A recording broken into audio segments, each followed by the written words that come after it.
لله رب العالمين والصلاة والسلام على سيد الأنبياء والمرسلين وعلى آله وأصحابه أجمعين أما بعد فأعوذ بالله من الشيطان الرجيم بسم الله الرحمن الرحيم وقال الله تبارك وتعالى في القرآن المجيد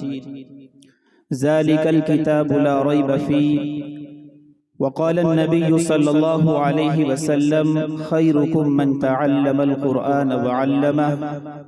أو كما قال عليه الصلاة والسلام۔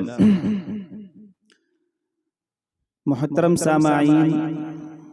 بزرگان دین، نوجوان ساتھیوں اور پردہ نشین خواتین اور اسٹیج پر جلوہ افروز تمام علماء اکرام، یقیناً آپ لوگ بڑی دیر سے پروگرام کو سماعت کر رہے ہیں اور وہ تمام ضروری باتیں جو کسی بھی امت کی اصلاح کے لیے، کسی بھی جماعت کی اصلاح کے لیے ضروری ہوا کرتی ہے، وہ ہم سب کے سامنے آ چکی ہیں۔ وقت بہت ہو چکا ہے، زیادہ وقت میں آپ کا نہیں لوں گا، بہت مختصر وقت میں چند باتیں عرض کروں گا اور اس کے بعد ہمارے بیچ جلسے کے روح رواں مولانا محمد انعام اللہ قاسمی صاحب دامت برکاتہم العالیہ تشریف فرما ہیں۔ ان کا پرمغز خطاب ہوگا، بچوں کی دستار بندی ہوگی اور انہی کی دعا پر اس جلسے کا اختتام ہوگا۔ میرے بھائیوں، یہ ہماری سعادت کی بات ہے کہ قرآن مقدس کو ہمیں دیکھنے کا، چھونے کا، پڑھنے کا ہر طرح کا موقع اللہ تبارک و تعالی نے مرحمت فرما رکھا ہے۔ روئے زمین پر ایسی بھی بستیاں ہیں کہ جہاں پر قرآن مقدس کو وہ لوگ نہ دیکھ سکتے ہیں، نہ پڑھ سکتے ہیں اور نہ چھو سکتے ہیں۔ پیر ذوالفقار نقشبندی تاشقند ازبکستان کے اندر گئے، وہاں پر جب آپ ایک جلسے میں پہنچے تو کسی عورت نے آپ سے پردے کے ساتھ بات چیت کرنے کی فرمائش ظاہر کی، چنانچہ اجازت دی گئی۔ اجازت دینے کے بعد میں اس عورت نے کہا کہ آپ کہاں سے تشریف لائیں؟ حضرت نے فرمایا کہ ہم پاکستان سے آئے۔ اس عورت نے پوچھا کہ کیا وہاں قرآن پاک پڑھ سکتے ہیں؟ کہا جی ہاں پڑھ سکتے ہیں۔ کہا وہاں قرآن کو دیکھ بھی سکتے ہیں؟ کہا ہاں دیکھ بھی سکتے ہیں۔ کہا وہاں قرآن کو چھو بھی سکتے ہیں؟ کہا ہاں چھو بھی سکتے ہیں۔ تو اس عورت نے کہا کہ میں یہ چاہتی ہوں کہ کاش مجھے بھی وہ قرآن نظر آ جائے، میں بھی اسے دیکھ سکوں، میں بھی اسے چھو سکوں اور میں بھی اسے سینے سے لگا سکوں۔ حضرت والا نے کہا یہ ممکن ہے، میرے بیگ میں، میرے پاس میں ایک چھوٹا سا قرآن ہے، میں اسے منگائے دیتا ہوں، آپ اسے دیکھ بھی سکتی ہیں، چھو بھی سکتی ہیں۔ چنانچہ وہ چھوٹا سا قرآن پاک منگایا گیا اور اس عورت کے حوالے کیا۔ اس عورت نے وہ قرآن پاک لے کر اسے کبھی سینے سے لگایا، کبھی سر سے لگایا، کبھی اسے بوسہ دیا اور اس کی آنکھوں سے آنسو جاری ہو گئے، اور اس نے ایک بات کہی کہ آج میری 39 سال کی عمر ہو گئی، پہلی مرتبہ میں نے اس قرآن کو دیکھا ہے، چھوا ہے اور اس کو اپنے سینے سے لگایا۔ تو میرے بھائیوں، یہ ہماری سعادت کی بات ہے کہ اللہ تبارک و تعالیٰ نے ہمیں قرآن پڑھنے کا بھی، قرآن سننے کا بھی، قرآن دیکھنے کا ہر طرح کا موقع عطا فرمایا ہے۔ لیکن ہماری بدقسمتی کہ ہمارے گھروں کے اندر قرآن سال ہا سال رکھا رہتا ہے۔ آپ ہماری مسجدوں میں جا کر دیکھیں گے سال ہا سال قرآن پاک رکھا رہتا ہے، نہ ہمیں اس کے کپڑے کے انتظام کی فکر ہوتی ہے، نہ ہمیں اس قرآن کو اٹھانے کی ضرورت ہوتی ہے، نہ ہمیں اس قرآن کے اوپر جو گرد و غبار جمع ہوا ہوتا ہے اس کو صاف کرنے کی فرصت ملتی ہے۔ میرے بھائیوں، یہ قرآن تو ہماری زندگیاں تبدیل کرنے کے لیے آیا تھا، یہ قرآن تو مسلمانوں کے اندر انقلاب برپا کرنے کے لیے آیا تھا، یہ قرآن تو ہمیں سر بلند کرنے کے لیے آیا تھا، لیکن ہم نے اسے اتنا پسے پشت ڈال دیا کہ آج ہماری مسجدوں میں، ہمارے گھروں میں قرآن رکھا ہے ہمیں پتہ نہیں۔ ایک جاننے والوں کے گھر میں جانا ہوا، انہوں نے اپنے گھر کو، اپنے کمرے کو بہت اچھے سے سجایا ہوا تھا، بہترین طرح کی ڈیکوریشن وہاں موجود تھی، اور بیچ میں انہوں نے بیڈ کے سامنے والے حصے میں ایک بہت بڑے والی کیا لگائی ہوئی ہے، LCD۔ اب LCD کے نیچے قرآن پاک رکھا ہوا ہے، اس قرآن پاک کے اوپر اتنی گرد جمی ہوئی ہے، نہ اس پہ کوئی کپڑے کا انتظام ہے، نہ اس کے رکھنے کا بہترین انتظام ہے۔ وہ قرآن اٹھا کر دیکھا میرے بھائیو بوسیدہ ہو رہا ہے اور اس کے اوپر گرد جمی ہوئی ہے۔ جس کمرے کے لیے ہم 1 لاکھ روپے، 2 لاکھ روپے، 3 لاکھ روپے خرچ کر سکتے ہیں، اس کمرے کے اندر ہمارے پاس قرآن رکھنے کی جگہ موجود نہیں ہے، تو کیسے ہماری زندگیوں میں انقلاب آ سکتا ہے؟ کیسے ہماری زندگیاں تبدیل ہو سکتی ہے؟ کیسے امت مسلمہ میرے بھائیوں سر بلند ہو سکتی ہے؟ آج میرے بھائیوں ہمارا بچہ ہائی اسکول پاس کر لے، اس کے لیے فنکشنوں کا انتظام ہوتا ہے، پارٹیاں ہوتی ہیں، سارے فرینڈز کو بلایا جاتا ہے، ٹیچرز کو بلایا جاتا ہے، اور بہترین طرح کے انتظامات ہوتے ہیں۔ وہی جب ہماری دوسری طرف ہمارے بچے قرآن پاک کے حافظ بنتے ہیں، قرآن پاک ناظرہ مکمل کرتے ہیں، تو ان کے والدین کو اگر پنڈال کے اندر تلاش کیا جائے تو والدین موجود نہیں ہوتے۔ تو جب کوئی قوم، جب کوئی انسان، جب کوئی جماعت اپنی مذہبی کتاب سے روح گردانی کرتی ہے، اپنے منہ کو پھیر لیتی ہے، تو پھر میرے بھائیو اس کے اوپر اللہ تبارک و تعالیٰ کی پکڑ آتی ہے، ظالم حکمران اس کے اوپر مسلط کر دیے جاتے ہیں، اور اس قوم کو، اس جماعت کو، اس کمیونٹی کو تباہ ہونے سے کوئی بچا نہیں سکتا ہے۔ جس بھی انسان نے اس قرآن کو اپنے سینے سے لگایا، جس انسان نے اس کو اپنے سینے سے لگایا، اپنی زندگی میں اتارا، اس قرآن نے اس کو سر بلند کیا ہے۔ کتابوں کے اندر لکھا ہے کہ ایک بوڑھا اور ایک بوڑھی ہر سال حج کا ارادہ کیا کرتے تھے کہ ہم چند پیسے اکٹھا کریں گے اور حج کے لیے جائیں گے، لیکن چند سالوں تک انہوں نے پیسوں کا انتظام کیا، ان کا اتنا انتظام نہیں ہو پایا کہ وہ حج کو چلے جائیں۔ وقت گزر رہا ہے، بڑھاپے کی عمر کو پہنچ گئے، اب اس بوڑھی اماں نے کہا کہ ہم ہر سال حج کے پیسے اکٹھا کرتے ہیں لیکن حج کا انتظام نہیں ہوتا ہے،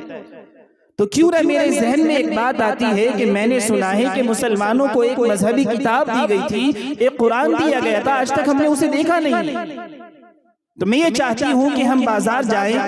وہ کتاب خرید کر لائیں، وہ قرآن خرید کر لائیں، کم از کم ہم اپنی مذہبی کتاب کو تو دیکھ لیں، وہ ہوتی کیسے ہے، کیسا اس کا وجود ہے، کیسے اس کے حروف ہیں، کیا اس کی ترتیب ہے۔ ان بوڑھے ابا نے کہا ٹھیک ہے، دونوں گئے اور جا کر بازار سے قرآن لے کر آ گئے۔ اب میرے بھائیو صبح سے شام تک اس قرآن کو سینے سے لگا رہے، اس کو بوس و کنار کر رہے، اس کو اپنے سر پہ رکھ رہے، پورا دن ایسے ہی گزر گیا۔ رات ہوئی، رات کا کچھ حصہ گزرا، دونوں کو یہ فکر ستانے لگی کہ صبح سے شام تک تو ہم نے اس کو سینے سے لگایا، ہاتھوں میں اٹھا کے رکھا، اب ہم سوئیں گے تو اس قرآن کو کہاں رکھیں گے، کس جگہ پر ہم اس قرآن کو سجائیں گے؟ دونوں اس فکر میں مبتلا ہیں۔ چنانچہ ان دونوں نے یہ فیصلہ کیا کہ ہم ایک کام کرتے ہیں، آدھی رات آپ سو جائیں گی، میں اس کو اپنے سر پہ اٹھا کے رکھوں گا، اور آدھی رات جب گزر جائے گی میں آپ کو اٹھا دوں گا، میں سو جاؤں گا اور آپ اس کو اپنے سر پہ اٹھا کے رکھنا۔ چنانچہ بوڑھی اماں سو گئی، آدھی رات تک وہ انسان اس قرآن کو اپنے سر پہ اٹھا کے کھڑا رہا۔ یہ قرآن کا ادب ہے، قرآن کا احترام ہے، قرآن کی عزت ہے، سر پہ اٹھا کے کھڑا رہا۔ آدھی رات گزری، آدھی رات گزرنے کے بعد اس بوڑھے نے اس بوڑھی اماں کو اٹھایا۔ اب وہ بوڑھی اماں اٹھی، اٹھنے کے بعد اس قرآن کو پکڑا اور اس کو اپنے سینے پہ لے کے کھڑی ہو گئی۔ کتابوں کے اندر لکھا ہے کہ فجر کی اذان ہو رہی تھی، اللہ تبارک و تعالیٰ نے دونوں کو حافظ قرآن بنا دیا۔ میرے بھائیو، اس قرآن کو جو انسان اپنے سینے سے لگاتا ہے، اپنی زندگی میں اتارتا ہے، اس کا ادب کرتا ہے، اس کا احترام کرتا ہے، تو وہ انسان آفتاب و مہتاب کے مانند روشن ہو جاتا ہے، وہ چمک جاتا ہے۔ وہ جگہیں جہاں پر قرآن کی تعلیم ہوتی ہے، جن درسگاہوں میں قرآن پاک پڑھایا جاتا ہے، آسمان دنیا پر وہ میرے بھائیو روشن ہوتی ہے، چمکتی ہیں، سورج کی طرح چمکتی ہیں۔ لیکن آج میرے بھائیوں ہم نے اس قرآن کو اپنی زندگی سے نکال دیا ہے، اس لیے قدم قدم پر ہر جگہ پر مسلمانوں کے اوپر حالات آ رہے ہیں، مسلمانوں کو مارا جا رہا ہے، ستایا جا رہا ہے، مسلمانوں سے ان کی مسجدوں میں اذانوں پہ پابندیاں لگائی جا رہی ہے، مسلمانوں کی داڑیاں کاٹی جا رہی ہے، مسلمانوں سے ٹوپیاں چھینی جا رہی ہے۔ اس کی میرے بھائیوں وجہ جو ہے وہ ہم خود ہیں کہ ہم نے اس قرآن کو اپنی زندگی سے نکال دیا ہے، ہم نے اپنے گھروں سے نکال دیا ہے، اپنے محلوں سے نکال دیا ہے، تو اللہ تبارک و تعالیٰ نے غیر قوموں کو ہمارے اوپر مسلط کر دیا اور ہمیں ان کے پیروں کے نیچے ذلیل و خوار کر دیا ہے۔ اگر آج بھی ہم یہ چاہتے ہیں کہ ہم سر بلند رہیں، آج ہم یہ چاہتے ہیں کہ ہم کامیاب رہیں، ہم دنیا میں بھی سر بلند رہیں، آخرت میں بھی سر بلندی ہمیں ملے، تو اس قرآن کو میرے بھائیوں اپنے سینے سے لگانا پڑے گا۔ ان مدارس اسلامیہ کو، ان مدارس سے ہمیں جڑنا پڑے گا، ان مدارس کے اساتذہ کا اکرام کرنا پڑے گا، اور میرے بھائیوں اپنے بچوں کی تعلیم کی، تربیت کی اور ان کی ہر طرح کی فکریں ہمیں کرنی پڑے گی، چونکہ اگر آج ہماری داڑھی، ہماری ٹوپی محفوظ ہے تو ان اداروں کا، ان مدارس کا، ان خانقاہوں کا، ان مسجدوں کا میرے بھائیوں سب سے زیادہ اہم کردار ہے۔ آج اگر ہم نے ان کا ساتھ نہ دیا تو یہ علماء ان راستوں سے دوسرے راستوں کو اختیار کریں گے، اور میرے بھائیوں یہ کوئی تجارت کریں گے، کوئی کسی زراعت میں لگ جائیں گے، کوئی کسی اور کام میں لگ جائیں گے، اور ہمیں نہ کوئی پڑھانے والا ملے گا، نہ قرآن سمجھانے والا ملے گا، نہ دین بتانے والا ملے گا، نہ دین سمجھانے والا ملے گا۔ چند سال گزرنے کے بعد یہ جو ہمارے سروں پر پگڑیاں، ٹوپیاں، ہمارے چہروں پر داڑیاں نظر آ رہی ہیں، یہ میرے بھائیوں نظر نہیں آئے گی۔ تو آج ضرورت اس بات کی ہے کہ میرے بھائیوں اللہ تبارک و تعالیٰ نے ہمیں موقع عطا فرمایا، ملہی پور والوں کے لیے بڑی سعادت کی بات ہے، بڑی فخر کی بات ہے کہ اللہ نے ان کے محلے میں، ان کے گاؤں میں ایک جو ہے نا ادارہ قائم کرایا ہے، اور یہ موقع عطا فرمایا ہے کہ ملہی پور کے لوگ اس ادارے کی آبیاری کریں، اس چھوٹے سے پودے کی آبیاری کریں، اور یہ ادارہ، یہ چھوٹا سا مکتب ایک درخت کی شکل اختیار کرے، اور میرے بھائیوں یہ لاکھوں لوگوں کی، ہزاروں تشنگان علم کی پیاس بجھائے، اور ہمارے محلوں کے اندر جو ہمارے محلوں کا، گھروں کا، ہماری بستیوں کا جو ماحول خراب ہے، حالات بگڑے ہوئے ہیں، وہ درست ہو میرے بھائیوں۔ اس کے لیے ہمیں اس ادارے سے جڑنا پڑے گا، اس ادارے کے جو اساتذہ ہیں، اس ادارے کے جو معاونین ہیں میرے بھائیوں، جو اس سے محبت کرنے والے ہیں، ہمیں ان کے کندھے سے کندھا ملا کر اس ادارے کا تعاون کرنا پڑے گا۔ اور یہ بات یاد رکھیے، جس بھی چیز کی نسبت قرآن سے جڑ جاتی ہے وہ میرے بھائیوں سر بلند ہو جاتا ہے، پھر وہ چاہے کوئی زمین ہو، پھر وہ چاہے کوئی انسان ہو، پھر وہ چاہے کوئی بھی چیز ہو۔ چونکہ اس قرآن کی نسبت مہینے سے جڑی تو رمضان سب سے افضل مہینہ ہے، اسی قرآن کی نسبت جب محمد عربی سے جڑی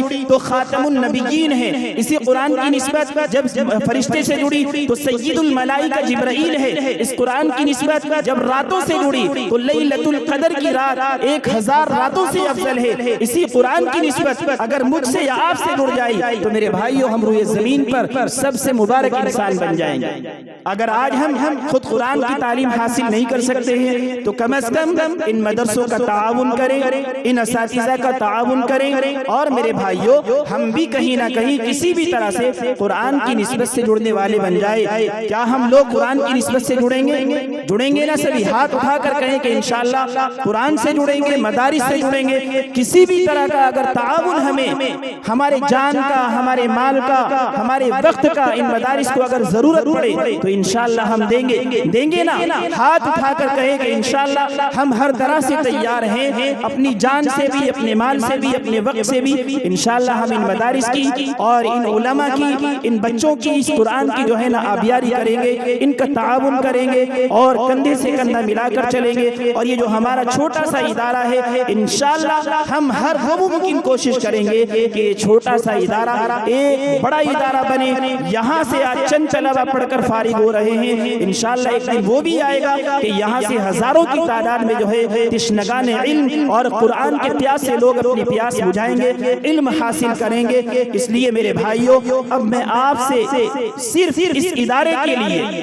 اس قرآن کے لیے، ان بچوں کے لیے، چونکہ یہ پروگرام اتنا بڑا جو سجایا گیا ہے، یقیناً اس میں کچھ نہ کچھ اخراجات بھی ہوئے ہیں۔ آپ کا جو مدرسہ ہے اس میں شروع سے لے کر آخر سال تک بہت ساری چیزوں کے انتظامات بھی ہوتے ہیں، لائٹ کا بھی نظم ہوتا ہے، میٹ کا بھی نظم ہوتا ہے، اور اس کے علاوہ تپائیوں کا بھی نظم ہوتا ہے، اساتذہ کی تنخواہوں کا بھی نظم ہوتا ہے، بچوں کے اور بہت سارے اخراجات ہیں، وہ بھی پورے کیے جاتے ہیں۔ اگر آپ لوگ اس میں بڑھ چڑھ کر حصہ لیں گے تو انشاءاللہ آپ کو فائدہ ہوگا، آپ کے بچوں کو فائدہ ہوگا، آپ کے ادارے کو فائدہ ہوگا۔ اور میرے بھائیوں، یہ ادارہ کسی استاذ کا نہیں ہے، کسی محتمم کا نہیں ہے، یہ ادارہ آپ کا ہے، آپ کے بچوں کا ہے۔ آپ کے بچے یہاں تعلیم حاصل کریں گے، آپ کا نام روشن کریں گے، کوئی مسجد کا امام